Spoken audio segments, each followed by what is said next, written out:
Rampage.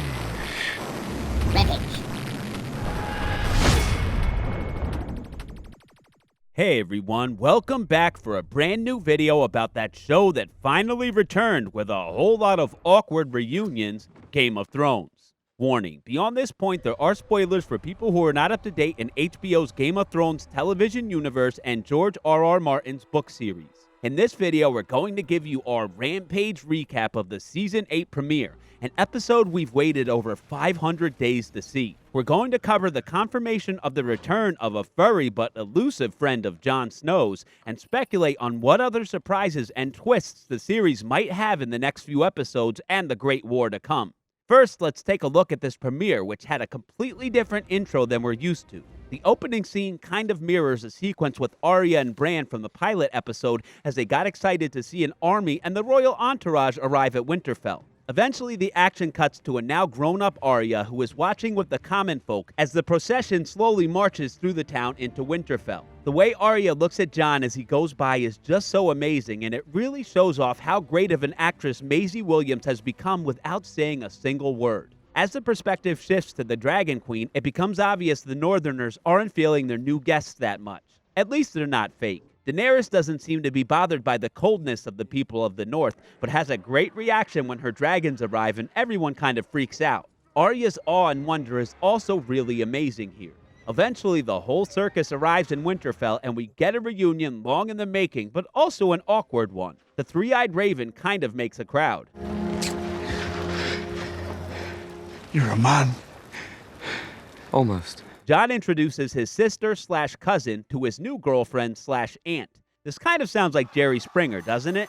Sansa's reaction to her new queen is ice cold, but that moment gets interrupted by Bran, who doesn't have time for pleasantries. The Night King has your dragon. He's one of them now. The wall has fallen. The dead march south. His announcement of the White Dragon shockingly ends the scene, and the action cuts to pretty much everyone assembled in the Hall of Winterfell. Sansa explains she has called all the bannermen to make a stand at Winterfell, which is tactically the smartest decision. Young Lord Ned Umber needs some help getting his people to Winterfell, which Sansa grants. Ned's confusion on who to address emphasizes the question of leadership that almost everyone in the room has. The little Lord, Lady Mormont, calls Jon out in front of everyone, and Jon steps up explaining it's about survival. This doesn't seem to satisfy the group. Sansa asks the logical question about how everyone will eat, which kind of silences the room. Luckily, they won't have to wait long before the war begins, which we'll get more into later. The action then cuts to Gendry, who is looking over what appears to be the last delivery of dragonglass, which is one of the only effective weapons for fighting the army of the dead. The scene transitions to Tyrion watching Gendry before he approaches Sansa for another awkward reunion. They do have some good chemistry, and this line from Tyrion is especially memorable. Many underestimated you. Most of them are dead now. Sansa steals the scene when she makes the Hand of the Queen realize that he has been played, and we the viewers all know that she's right. We almost miss Bran at the end of the scene just watching. It's honestly kind of creepy, but we love three-eyed Bran Raven, even though he's super weird. The next shot shows Jon at the Weirwood Tree, another throwback, before we get one of the only non-awkward reunions between Arya and Jon. Arya sticks with Team Sansa, and Jon clearly has to do some convincing to get everyone to work together. The story then cuts all the way to King's Landing, as Cersei gives an amazingly cold reaction to the wall being taken down by the army of the dead. Good. She is watching her Golden Company arrive, and the action then cuts to Euron and Golden Company Commander Harry Strickland. Euron goes below deck to reveal Yara is alive and not so well on the ship. Does Euron actually have a heart? It's unclear why he has kept her alive, as he hasn't really tortured her or divulged what his plans for her future might be. Euron delivers the Golden Company to the Queen, but Cersei finds something to be disappointed about. No elephants, Your Grace. That's disappointing. I was told the Golden Company had elephants. Euron stays and lays down some serious game on Cersei, and it actually works. It would have been nice to see the Mountain kill Euron. That scene cuts to this one of Bronn. Qyburn interrupts and offers Bronn a boatload of gold to kill Jaime and Tyrion with the crossbow Tyrion used on Daddy Dearest. The question is, did Qyburn add in Jaime to the bounty knowing that Cersei's feelings for him are a liability? That scene cuts to Cersei, who is drinking wine after getting down with Euron in her bedchamber. Is she even pregnant anymore? Is this to get back at Jaime? Euron lets his intentions be known. I'm going to put a prince in your belly. But Cersei's reaction is hard to read. The story then cuts back to the other Greyjoy who gets rescued by her brother Theon.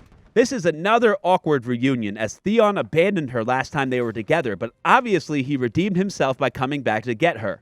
The next morning, brother and sister set sail in a few ships they've liberated from the Iron Fleet to take control of the Iron Islands as Euron has left the place pretty much defenseless. Yara wants Daenerys to have an escape route, which could cut off the army of the dead, which would have been a great plan before the Night King got himself a dragon. Theon decides to go help out at Winterfell and further redeem himself, and Yara gives him her full support. Could Theon play a key role in saving some people in the Battle of Winterfell? Will he even make it there in time? The story then cuts to what is essentially the Royal Council as Tyrion, Varys, and Ser Davos discuss the dissent amongst the northern houses and their new exotic queen. Davos thinks Jon and Dany should marry, which minus the incest angle would be a wonderful idea. Their discussion cuts down to the King of the North and Dragon Queen as they walk the grounds of Winterfell. Khaleesi is not feeling Sansa's attitude, but is sidetracked by her Dothraki lieutenant who tells her the dragons have only eaten 18 goats and 11 sheep today.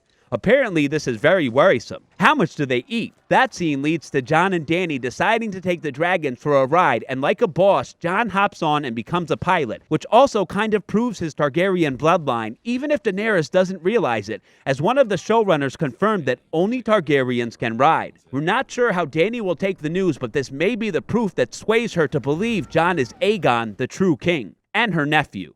So awkward. The scene then cuts to Gendry, who is killing it in the blacksmith department and has a sick axe to show the Hound, who is hilariously unimpressed. The next awkward reunion occurs between the Hound and Arya, and we're all wondering, will she keep the Hound scratched off of her list of names? Arya and Gendry's reunion is a lot sweeter, and Arya asks him to make a weapon. It looks to be double-edged, and at least one side is dragonglass. This weapon is probably the same one we briefly saw her use in the Season 8 trailer. This is the creation we believe the Game of Thrones weapon master Tommy Dunn teased in a Vanity Fair podcast. He said there is one creation in Season 8 that is absolutely phenomenal. It'll be a showstopper. That was great to finish. It was great to make. Great to design in that it was able to be reverse engineered and made into two different items. Arya trained with a staff for a long time, and we believe all that training will come together with this weapon made by her old crush Gendry. The next scene shows Sansa finding out that Lord Glover has pulled their support from House Stark. The king in the north! Sansa scolds Jon, but he eventually convinces her that they need Daenerys to survive. Although Sansa does ask Jon a really tough question to end the scene. Did you bend the knee to save the North? Or because you love her? Sansa keeps getting the last word. Is she going to die soon? The next scene is another awkward reunion, as Sam sees Jorah again after curing his dragon scale. The Queen meets Sam for the first time, and their introduction is going well until they realize their mutual connection. Not Randall Tully. Sam doesn't freak out after first finding out about his father's death, but the news of his brother dying, who was a good guy, was just too much for him to handle. Lord Tarly abruptly leaves and runs into Bran, who seems to get creepier by the minute. Bran is waiting for an old friend, which is a huge surprise later, but he convinces Sam to go tell Jon about the Targaryen connection. Sam kind of puts aside his feelings about his family and talks to Jon. Jon has a hard time dealing with the truth, and the scene cuts away before we know how much he really accepts it and what he plans to do with this knowledge. What do you think? Will he wait until after the Battle of Winterfell to tell Daenerys? Will he keep the news to himself indefinitely? The next scene cuts to the last hearth, which is the House of the Umbers. We find out what we already knew from the trailer, that Tormund and Beric are alive. Stay back, he's got blue eyes! I've always had blue eyes! Ed, Tormund, and Beric check out the Umber Hall and find a throwback to the very first episode. A dead child pinned upright with a pattern of body parts surrounding him.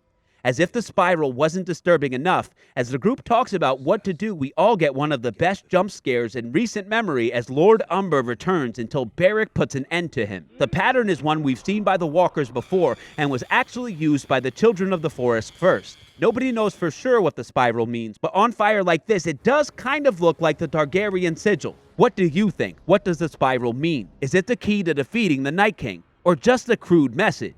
Either way, this definitely means the army of the dead are already ahead of our small band of heroes. They'll have to race to Winterfell to warn Jon and company just before the battle starts. It's common knowledge the Battle of Winterfell is episode 3, which clocks in right now at 82 minutes, and we believe the battle may actually be lost. The last shot of the episode shows a hooded man arriving in Winterfell, and we find out it's Jaime Lannister, as we're given the final awkward reunion of the premiere, since the last time Jaime saw Bran was when he pushed him out of a window and crippled him. Earlier, Bran did refer to Jaime as an old friend, and we believe Bran believes Jaime's act was necessary to transforming him into the Three-Eyed Raven and hopefully saving mankind from the Night King. Now we'd like to remind everyone about a confirmation by visual effects supervisor Joe Bauer about Jon Snow's elusive albino direwolf, Ghost.